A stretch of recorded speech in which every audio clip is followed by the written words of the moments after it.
Hoy me vine a dar una vuelta al centro comercial La Bella porque hacía bastante tiempo que no venía y la verdad es que me han dicho que han cambiado muchos locales y porque había que venir antes de que esto cierre, para bien ser.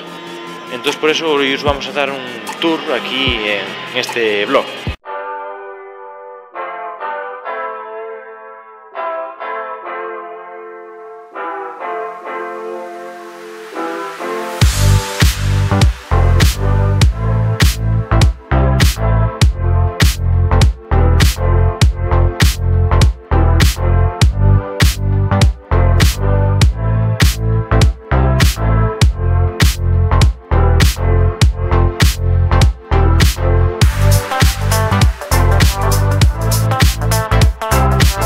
Hasta el Toys R Us cerró.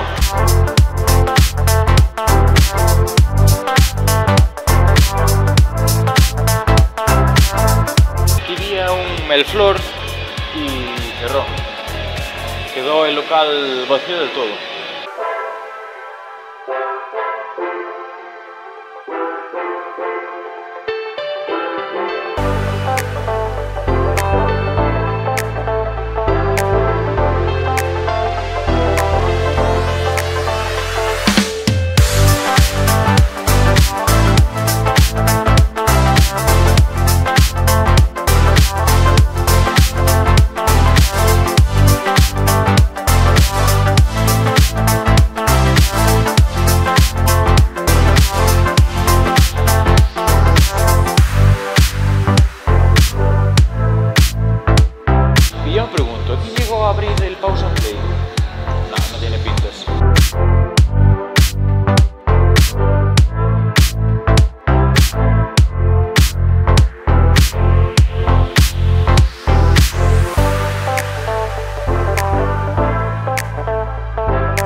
Al Leclerc vengo a comprar papel para cagar bien, blandito, que no dañe el culo.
Bueno, compré algo en el Upin, Valley de Piu, y después en el Leclerc lo que compré fue, aparte del papel para cagar, el suave, el que limpia suave, también compré unos yogures para la cena, porque no tenía nada en casa.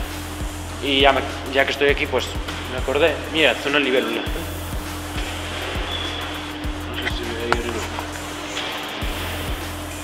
Bueno, y hasta aquí mi visita por el centro comercial La Bella. Ahora me voy para casa. Espero que hayáis podido conocer un poco de este centro comercial. Es una pena que no haya venido hace un año, que es cuando había más tiendas, cuando todo estaba más repleto de gente. Pero bueno, a ver si en el futuro esto remonta y mejora un poco la cosa y les empieza a venir más gente para venir y que se vea todo más lleno. Bueno, pues eso es todo.